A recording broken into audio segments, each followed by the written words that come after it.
निश्चित जाता येतं. काय जाता येत? माझं सगळं शिक्षण मराठी शाळेचं. मी ज्या वेळेला जळगावला शिकलो, माझं मराठी शिक्षण, कॉलेज BSc झालं, LLB ला इंग्रजीमध्ये जळगावलाच, आणि 93च्या मुंबई बॉम्बस्फोट खटल्याकरता मला मुंबईला बोलवलंय.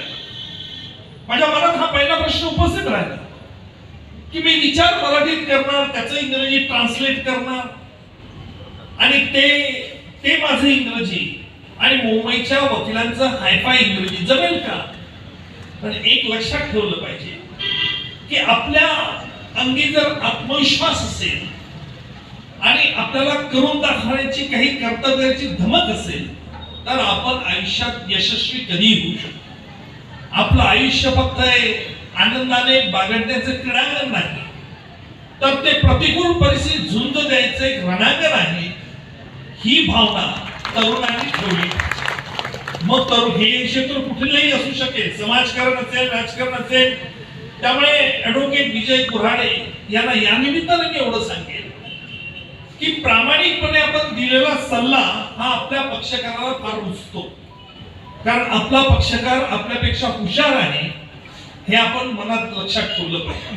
आपल्याकडे येण्या अगोदर तो 2-4 वकिलांना भेटून आलेला असतो आणि त्याच्यामुळे त्याला खरं काय खोटं काय हे वकिला इतकं ज्ञात असतं, आणि म्हणून त्यावेळेला प्रामाणिक सल्ला हे फार महत्वाचं आहे.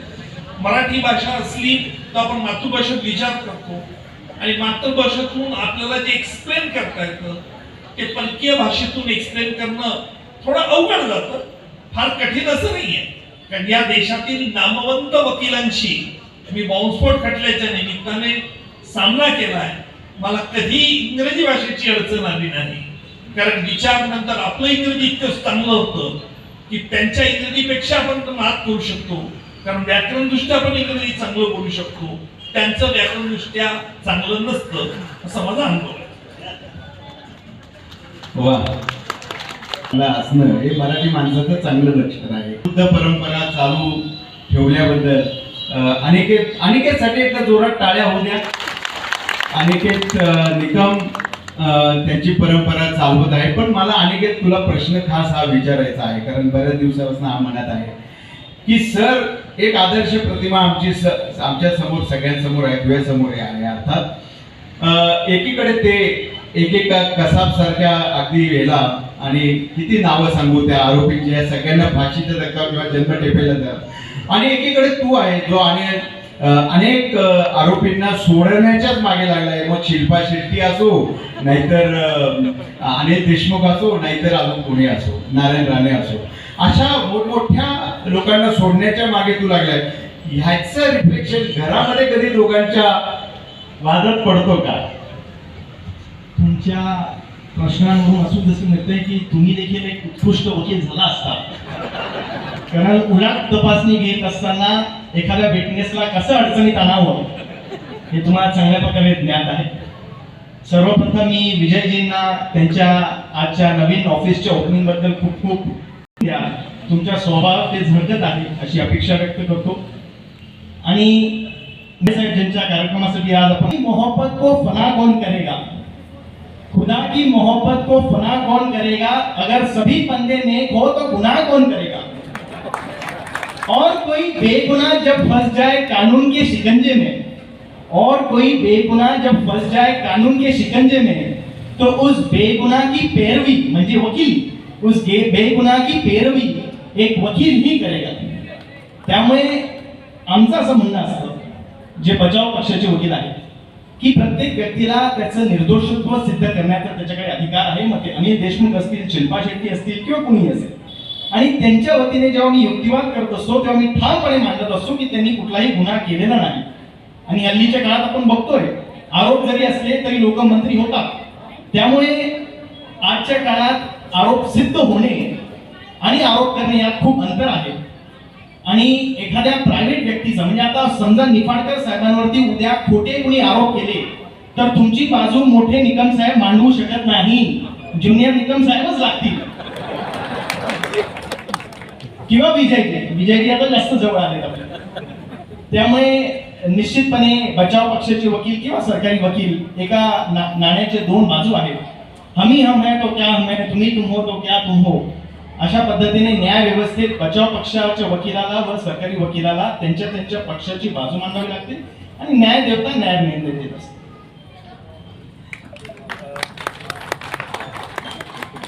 उर्दू शहरांमध्ये त्यांनी उत्तर दिलं, त्यामुळे मला एक त्यांना शेर ऐकवायचा आहे की सूरज के मुसाफिर बन के निकले हो, सूरज के मुसाफिर बन के निकले हो, याद रखना राह में प्यास का ठिकाणा भी आएगा. तेव्हा जेव्हा असं काही होईल तेव्हा तुम्हाला नक्कीच आपल्या आदर्श वडिलांच्याच बाजूने जावं लागेल. माझा प्रश्न होता तुमच्या घरामध्ये जेव्हा अशा गोष्टी होतात तेव्हा काय होतं हे मला पाहिजे होतं. नाश्ता करत असतो तेव्हा निश्चितपणे अनेक विषयांवर चर्चा करतो, खटल्यांवर चर्चा करतो आणि जसे वडील म्हटले की त्यांना चेहरे वाचण्याची त्यांना सवय आहे, त्यांना ती कला उपजत आहे आणि काही गोष्टी अनुवंशिक असतात. माझ्यात देखील ती कला थोड्या प्रमाणात आहे, त्यामुळे घरात ते माझा चेहरा वाचतात, मी त्यांचा चेहरा वाचतो, प्रश्न आईला पडतो आणि तिथे एक अभिरूप न्यायालय घरी भरत असतं, ज्याच्यात माझी बायको वडिलांचा साथ देत असते, माझी आई माझा साथ देत असते, परंतु न्यायाधीशाच्या भूमिकेत माझी आई असते आणि न्यायाधीशांशी मी अगोदरच बोलून ठेवलेलं असतं, त्यामुळे निर्णय माझ्याच बाजूला. त्यामुळे निकम साहेब घरी कधी जिंकत नसतात आणि त्याचं क्रेडिट माझ्या आईला देतो. न्यायाधीशांना मॅनेज करण्यामध्ये तुम्ही पडे झाले कळलं, त्याबद्दल बरं वाटलं. नाही, खुलासा केला पाहिजे, न्यायाधीश जेव्हा माझी आई असते तेव्हा. नाही, गमतीचा भाग सोडा, पण अनिकेत म्हणजे खरं तर सांगायचं म्हणजे सरांचं इतकं बिझी शेड्यूल आहे. मी बघतो आम्ही विजय जेव्हा त्यांच्याकडे गेलो होतो, तारखा मागायचं तर तारखा त्यांच्याकडे कोणती तारीख तुम्ही बोट ठेवा, मी त्या तारखेला येतो. माझ्या तारखा ह्या एवढ्या गेलेल्या आहेत, 3 महिन्याच्या तारखा त्यांच्याकडे नव्हत्या. ह्या सगळ्या मागे आणि आमच्या सगळ्या मित्रांना सांगायचं, आमचे गाडेकर विडेकरचे मित्र आले, घोलप आलेले आहेत, कवी हृदयाचे आहेत. घोलप जरा कुठे तुम्ही? हा आता डॉक्टर घोलप. लवकरच कविता संग्रह आपण बाहेर आणू आणि त्याचं संग्रह त्याचं प्रकाशन आळ्यालाच करू आपण. त्यामुळे त्या कवितेचं हृदय घेऊन तुम्ही वावरत असता. नंबर 2, वकिली किंवा कायद्याचा अभ्यासक्रमामध्ये समावेश करावा असं तुम्हालाही वाटतं का? या 2 प्रश्न. अभ्यासक्रमात, शालेय अभ्यासक्रमामध्ये या वकिली व्यवसाय किंवा कायद्याच्या अभ्यासाचा समावेश करावा का हे तुम्हाला वाटतं का? काय मी आज खरं बोलणार आहे आणि खरं बोलत असताना काही गोष्टी स्पष्ट केल्या पाहिजे की मी कवी अजिबात नाही. काही कविता मी केल्या पूर्वी, पण त्या संतापाच्या भरात केलेल्या कविता. काहींना काही प्यायल्यावरती कविता सुचते, माफ करा. काहींना पाहिल्यावरती कविता सुचते, माफ करा. परंतु संतापाने मला कविता सुचते. तुमच्या मनात प्रश्न आलाच आहे, संतापाने म्हणजे काय काय घडलं होतं असं? खरं म्हणजे मला या वकिली व्यवसायात यायचंच नव्हतं, कारण आईची इच्छा होती मी डॉक्टर व्हावं, मेडिकल 2% ने माझं हुकलं. वडिलांनी सांगितलं अजिबात मेडिकलला जायचं नाही, डोनेशन जायचं नाही, कारण वडिलांचं सगळं साने गुरुजींच्या याच्या मार्गदर्शनाखाली शिक्षण अंबानेरला झालं होतं. त्यामुळे वडील डोनेशनच्या विरोधात, माझं मेडिकल पर्सेंट 2% गेलेलं. वडिलांनी सांगितलं लॉला जॉईन. मी सायन्सचा विद्यार्थी. लॉ कॉलेजला गेल्यानंतर आता परत तुम्हाला असं वाटत असेल मला लॉ कॉलेज का नको, नुसतं आवडत नाही म्हणून नाही, पण मला असं त्यावेळेला वाटायचं की लॉ कॉलेजचा वकील झाला, आपण वकील झालो की लग्नाच्या मार्केटमध्ये वकिलांचा भाव फार डाऊन असतो. त्याच्यामुळे त्या मुलीपेक्षा मुलीच्या आईला आपला जावई वकील होणं पसंत नसतं, कारण काही का असेल. आणि म्हणून मी पहिली कविता केली होती संतापाच्या भरात, बायको कुणाला म्हणा. ही कविता 2 माताकडे तुम्ही सांगितलं म्हणून दाखवेल की जी डोळे लावून बघते ती असते त्याची दासी, जी डोळे लावून बघते ती असते त्याची दासी, जी डोळे चोरून बघते ती असते त्याची प्रेयसी, आणि जी डोळे फाडून बघते ती असते त्याची बायको. आपण हसताय का तू शेठ? घरी गेल्यावर काय परिस्थिती होईल? ज्यात लवकर डाळ शिजते त्याला म्हणतो प्रेशर कुकर, ज्यात उशिरा डाळ शिजते ती असते साधी शेगडी, आणि जिच्या पुढे कधीच डाळ शिजत नाही ती असते त्याची बायको. कविता बरीच मोठी आहे बायको कोणाला, पण लग्न झाल्यावर माझा कवितेचा सूर आणि नूर देखील बदलला. आता आमच्या पत्नीने मला प्रश्न विचारला, ती देखील सायन्स ग्रॅज्युएट मध्य प्रदेश मधली. तिने विचारलं, न्यायालयात तुम्ही पिक्चर मध्ये तिने बघितलेलं, कोर्टात कधी ती आली नाही, न्यायालयात तुम्ही देवा शपथ घेतलं जातं म्हणजे काय, असं भगवान की कसम देवा शपथ म्हणजे काय, कशा करता घेतात आणि खरं बोलतात का? माझ्या आला तो मूड. तिने ज्या वेळेला हा प्रश्न विचारला त्यावेळेला वेगळा मूड होता आणि त्या मूड मध्ये मी काय उत्तर दिलं असेल की पुनवेचा तो पूर्ण चंद्रमा ढगाळून मी जेव्हा बघतो, पुनवेचा तो पूर्ण चंद्रमा ढगाळून मी बघतो, देवा शपथ खरं सांगतो तुझाच चेहरा मजला आठवतो. तुला फार बरं वाटलं. तू म्हणाला, अरे छान तुम्ही कविताही करता.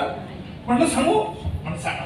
समोरच्या वेलीवर गर्द गुलाबी कळी बोलते, देवा शपथ खरं सांगतो जणू वाटत चोरून चोरून तूच हसते. तिचा मूड वाढत गेला.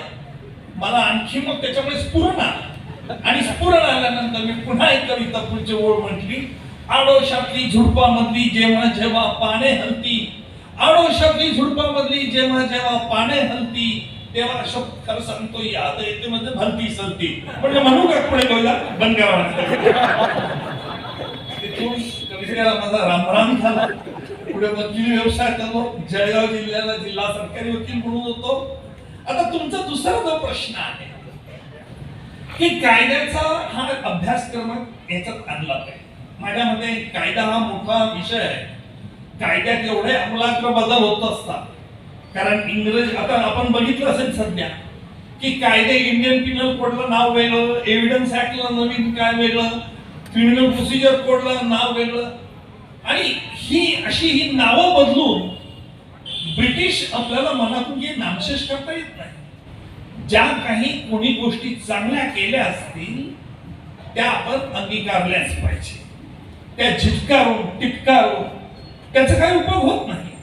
आणि मग कायदा ही कशी प्रोसेस आहे की नेहमी याच्यात बदल होत असतो, हे होत असतो. परंतु बेसिक ज्याला आम्ही म्हणू की नागरिक शास्त्र, की कायदा म्हणजे काय, गुन्हे म्हणजे काय, गुन्हे कोणत्या प्रकारचे असतात, याची साधक बाधक माहिती ही मुलांना दिली पाहिजे. प्रश्न असा आहे की कायदा सांगून समजावून उपयोग होत नाही. कायदा हा बंदुकीच्या गोळीसारखं अस्त्र आहे. याची जाणीव जेव्हापर्यंत गुन्हेगारांना होत नाही तोपर्यंत कायद्याची भीती उरत नाही. आता तुम्ही मगाशी प्रश्न विचारला की तुम्ही गुन्हेगारांना त्यांना फुंकर घालतात. म्हटलं बरोबर आहे. मी अनेक जेव्हा अतिरेक्यांच्या विरुद्ध खटले चालवत असतो तेव्हा मी त्यांच्याशी नेहमी बोलत असतो. न्यायालयात मी कोणालाही न घाबरताना गुन्हेगारांशी बोलत असतो. आपल्याला कल्पना असेल की प्रदीप जैन हा एक मुंबईचा बिल्डर होता. अबू सालेम हा एक मोठा गँगस्टर, दाऊद इब्राहिमचा उजवा. अबू सालेम म्हणजे अनीस इब्राहिमचा खास मित्र. अनीस इब्राहिमला काही आवडलं मुंबईच्या बॉलिवूड मधलं तर तो मुंबईच्या बॉलिवूडच्या त्या अभिनेत्रीला अभिनेत्याला दुबईला बोलवायचा. कशा करता बोलवायचं तुम्हालाही ज्ञात आहे. आणि मग तिथे त्याचं चालायचं काय. आता हा अनीस इब्राहिम काही वेळेला अबू सालेमला धमकीसाठी फोन करायला लागायचा. प्रदीप जैनला त्याने खंडणी करता फोन करायला लावला. प्रदीप जैनने बिल्डर मोठा मुंबईचा त्याने सांगितलं हो देतो नाही देतो असं होत देतो असं करत करत एके दिवशी प्रदीप जैनने त्याच्याशी उद्धटपणे बोलला. कोणाशी बोलला? अनीस इब्राहिम. अबू सालेमला सांगितलं. अबू सालेमशी तो उद्धटपणे बोलला. परिणाम असा झाला की अबू सालेमने फोनवरून त्याचे शूटर्स जे होते मारेकरी त्यांना ऑर्डर केली की इसको उडा दो. लगेच 5 मिनिटाच्या आत त्या प्रदीप जैनचा त्याच्याच ऑफिसमध्ये 2 शूटर्स मोटरसायकलने आले. त्यांनी धडाधड गोळ्या मारल्या. प्रदीप जैन मरण पावला. आणि नंतर इकडे डेव्हलपमेंट अशी झाली की अनीस इब्राहिम हा त्या कुठली मोनिका बेदीच्या प्रेमात पडला. आता मोनिका बेदीवरून थोडस त्याचं आणि अनीस इब्राहिमचं मनामध्ये दुरावा निर्माण झाला. परिणाम असा झाला की अबू सालेम मोनिकाला घेऊन पोर्तुगालमध्ये निघून गेला. तिथे राहिला. पुढे त्याला पोर्तुगाल मधून भारतात आणण्यात आलं आणि त्याच्या विरुद्ध हा खटला सुरू झाला. हा खटला मी चालवत असताना ज्या वेळेला मी बघितलं पब्लिक प्रॉसिक्युटर म्हणून की एक स्मार्ट पोरगा 25, 30, 35, 40, 35 वर्षाचा पोरगा, दिसायला गोरापान, उत्तर प्रदेश मधला पोरगा, मोनिकाशी लग्न केलं. आपण यापूर्वी देखील वृत्तपत्रात बघितलं असेल की त्याचा फोटो दाढीवाला, डोक्याला टोपी असा फोटो त्याचा असायचा. पण त्याला आणलं तेव्हा तो वेगळाच. आजही तुम्हाला कोणालाही दाऊद इब्राहिमचा ऑफिशियली फोटोग्राफ काय कसा दिसतो हे कोणालाही माहिती नाही. आपण टीव्ही मधून दाऊद इब्राहिमला बघतो, ते क्रिकेटची मॅच ऐकताना छोटा राजांबरोबर गॉगल घातलेला फक्त एवढंच बघितलेलं आहे. खरा दाऊद इब्राहिम आज कसा दिसतो, याचं चित्र कसं आहे, फोटो कसा आहे हे कोणालाही ज्ञात नाही. आणि याचा खटला सुरू झालेला असताना मी त्याला लक्षात आलं माझ्या की याचे वडील इथे उत्तर प्रदेशमध्ये एक वकील होते आणि वकिलीचा ते व्यवसाय करत असताना हा पोरगा वाईट मार्गाला वळला, मुंबईला आला, यांच्या संगतीत आला आणि एक गुंड बनला. पुढे तो गुंड होऊन दुबईला गेला 93च्या बॉम्बस्फोटामध्ये. हे सगळं चालू असताना मी अबू सालेमला म्हटलं, क्यों अभय तू अगर पढ़ाई करता था तो मुझे नहीं लगता की तू गुन्हेगार बनता. अशा अनेक गुन्हेगारांना मी उपदेशाचे डोस देत असतो, काहींची रिॲक्शन येत असते, काही डाऊन असतात. कारण असं असतं की जेलमध्ये तुरुंगातलं मोठं नेटवर्क असते. तुरुंगात त्यांना एवढी खाण माहिती असते तुमच्याबद्दल, कोणाबद्दल, जज बद्दल असेल, वकिलाबद्दल असेल, त्याचा वकील असेल, तितकी माहिती कोणालाही नसते. आता हे म्हणण्याचा माझा उद्देश एवढा असायचा की याला कुठेतरी प्रत्येक माणसामध्ये काही चांगले गुण असतात, वाईट गुण असतात. त्याच्यात वाईट गुण होता, चांगला गुण थोडासा तो मला इमोशनल वाटला की ज्या वेळेला मी त्याला सांगत होतो की तुझे वडील वकील होते, तू वकिली व्यवसायाकडे जाऊ शकला असता, असं केलं नाहीस तू, त्याच्यावर तुला असतो. त्याच्या विरुद्ध खटला पुरावे मी दिले, त्याच्या विरुद्ध युक्तिवाद सुरू केला आणि माझ्या युक्तिवादात मी मर्चंट ऑफ डेथ हा शब्दप्रयोग वापरला. हा मृत्यूचा व्यापारी आहे, याला जन्मठेपेची शिक्षा झाली, हा माझा युक्तिवाद होता. अबू सालेम कोर्टामध्ये हे सगळं ऐकत होता. मी युक्तिवाद करत असताना मागे न्यायालयात बघितलं तर त्याचा चेहरा संतापाने लाल झाला. गोरापान असल्यामुळे त्याचा चेहऱ्याचा राग मला दिसत होता. सगळं युक्तिवाद झाला, शिक्षा न्यायाधीशांनी ठोठावली, जन्मठेपेची शिक्षा दिली. मी त्याच्याजवळ गेलो आणि अबू सालेमला म्हटलं, क्यों मैं मेरी दलील पसंत नहीं है क्या? अर्थात माझा प्रश्न त्याच्या मते तो उद्धटपणाचा होता. त्याच्या विरुद्ध युक्तिवाद करतो, मी त्यालाच विचारतो की माझं आर्ग्युमेंट कसं झालं रे. तो काय सांगणार, एक तर मला शिव्या देणार, काहीतरी नाही तर रिएक्शन देणार. पण तुमचा आत्मविश्वास तुम्ही एवढा वाढवला पाहिजे की गुन्हेगारांची डील करताना किंवा कोणत्याही विचारतील वागताना किंवा आपलं कार्य करत असताना. मी काल एका ठिकाणी सोशल फंक्शनने सांगितलं की तुमच्या कार्यात कुठलंही कार्य तुम्ही करा, पण तुमचा सेल्फ कॉन्फिडन्स हा असा असला पाहिजे की तुमच्या आजूबाजूलाही कोणीही निगेटिव्हिटी येऊ शकत नाही. आणि म्हणून ज्यावेळेला मी अबू सालेमला हे विचारलं की तुला युक्तिवाद माझा आवडला की नाही, तो बोलला नाही. मी त्याला आता तो बोलत होता मलाही माहिती होतं की त्याला अभ्या ये देख, त्याला मी अभ्या म्हणायचं मुद्दाम की अभ्या ये देख कि तू गलत समझ रहा था, मैं तेरा दोस्त कभी नहीं बन सकता था, मैंने तुझे कोई झूठा वादा नहीं किया था, मैंने तुझे कहा था कि तेरे में एक अच्छा इंसानियत है, लेकिन तूने अच्छी इंसानियत खो दिया है. मैं तो तेरा मेरा तो काम करने वाला था, समझा. अभी जेल में एक काम कर, जेल में एक्सरसाइज कर, फिजिकल एक्सरसाइज कर, बॉडी अच्छे कर, मेंटल पीस रख और जेल में आराम कर. हाँ, मैं कुछ दिनों के बाद तेरी खबर लूंगा. तुम्हाला आश्चर्य वाटेल की त्याने एक महिन्यापूर्वी मला तुरुंगातून एक पत्र पाठवलं. तुम्हाला आश्चर्य वाटेल तुझी की ज्या गुन्हेगाराला मी शिक्षा दिली तो गुन्हेगार माझ्याबद्दल एक सुंदर पत्र पाठवतो आणि अप्रिशिएट करतो. हे माझ्या यशाचं खरं गमक आहे. गुन्हेगाराला नुसतं कायद्याने शिक्षा करून उपयोग नसतं, पण आपण केलेल्या गुन्ह्याची जाणीव होणं आणि आपल्यात चांगुलपणा होता, एक चांगला गुण होता, पण तो आपण हरवून टाकला. आणि म्हणून अतुलजी, ज्यावेळेस तुमच्या मनामध्ये काही असा संभ्रम निर्माण होत असेल, असं करावं का, इकडे जावं का, तिकडे जावं, त्या करावं, त्यावेळेस तुमचा आत्मविश्वास हा तुम्ही ताब्यात ठेवा. त्या आत्मविश्वासात तुम्ही वागा. कुठल्याही पवारांना वाटू द्या काय वाटायचं ते, आणि दोघांचंही तुम्ही स्वागत करणार आहे याची मला कल्पना आहे आणि न्यूट्रल राहणार हे देखील तुम्हाला काही वेळेला आवडेल, पण तेव्हा तरी तुम्हाला निर्णय घ्यावा लागेल. हे होतं की अमिताभ बच्चननी एवढी उंची गाठलेली आहे, मला कशी गाठता येईल, हे जे काही धडपड होती यासाठी स्वतःला सिद्ध करण्यासाठी, कारण एवढा मोठा आदर्श घरात असताना आपण काय तयारी करावी किंवा काय केली पाहिजे हे इतरांनाही मार्गदर्शन होईल आणि तू काय करतो आहे हेही सगळ्यांना समजेल, म्हणून मी खास विचारतो की काय तयारी करतो आहे. मी माझ्या तरुण मित्रांना एवढंच सांगेन की आपली स्पर्धा ही स्वतःशी असली पाहिजे. आपली तुलना कोणाशीही कधी करू नये. आपल्या जवळच्या लोकांनी म्हणजे आता वडिलांनी एवढं उच्चांक घातला तर आपण देखील कुठेतरी चांगलं कार्य करून आपल्याला नाव कसं मिळवता येईल, चांगलं काम वकिली क्षेत्रात कसं करता येईल, आलेल्या पक्षकाराला न्याय कसं मिळवून देता येईल ह्याचा सतत प्रयत्न केला पाहिजे. मग तो कुठलाही क्षेत्र असो, आपल्याकडे आत्मविश्वास पाहिजे, आपल्याकडे प्रामाणिकता पाहिजे आणि आपण एखादा विचार केला तर तो विचार सकारात्मक पद्धतीने पुढे कसा नेता येईल हा नेहमी विचार आपण मनात बांधून ठेवला पाहिजे. कारण एक गोष्ट आपण लक्षात ठेवली पाहिजे, प्रत्येक क्षेत्रात मी आता वडिलांना जवळून बघतोय, ते रोज सकाळी 4-4:30ला उठतात, अभ्यास करतात, वॉकला जातात, मग पुन्हा केसेसची तयारी करतात. त्यांचे अप्स अँड डाऊन्स बघितले, मी माझ्या 15 वर्षाच्या टेन्युअरमध्ये माझे अप्स अँड डाऊन्स बघितले. त्यामुळे जोपर्यंत आपल्या मनगटात ताकद आहे, जोपर्यंत आपल्यावर स्वतःचा विश्वास कायम आहे, निश्चितपणे आपण कुठल्याही क्षेत्रात असो, मग तो वकिली असेल, राजकारण असेल, सामाजिक असेल, कुठलंही क्षेत्र असेल, त्यात आपल्याला यश संपादित करता येतं. आणि हे जे म्हण आहे की मोठ्या झाडाखाली छोटं झाड वाढत नाही असं वगैरे वगैरे, ते कदाचित त्या लोकांनी चुकीचे झाडं बघितली असतील. कारण मी बघितलंय मोठ्या झाडाच्या बाजूला मोठं आणखी मोठं झालेलं झाड देखील बघितलंय.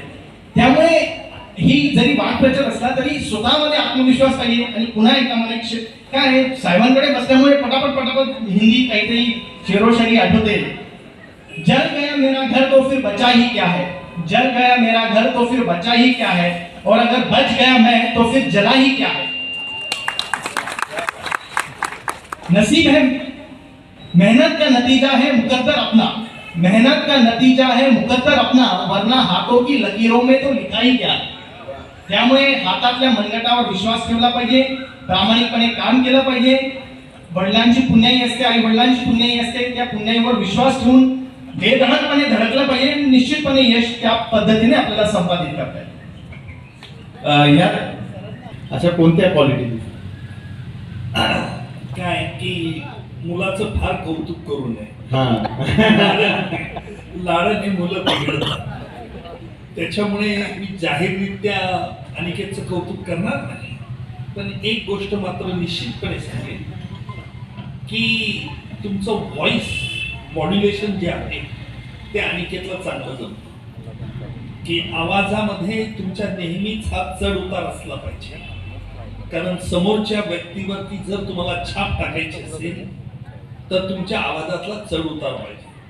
बरेच लोक असं म्हणतात की माझा आणि अनिकेतचा आवाज सारखा. लग्न झाल्यानंतर अनिकेतची बायको देखील फसायची की मी बोलतोय का अनिकेत बोलतोय.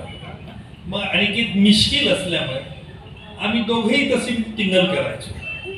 पण अनिकेत पेक्षाही मला माझा नातू जो आहे अरिंजय हा 5 वर्षाचा आहे, पण तो जास्त हुशार आहे. कारण अनिकेत त्याच्या आईचा नेहमी वशिला लावतो, त्याच्यामुळे ते न्यायालयात त्याच्याकडे बाजू मांडली जाते. आणि आज काही अनिकेतच्या बाबतीत पॉझिटिव्ह निगेटिव्ह सांगायचं म्हटलं, संध्याकाळी मला घरी परत जायचं, त्याच्यामुळे ते धाडस मी करू शकत. पण एक निश्चित आहे की वडिलांना हा आनंद होतो जेव्हा मुलगा चांगला आहे. आज विजय कुऱ्हाडे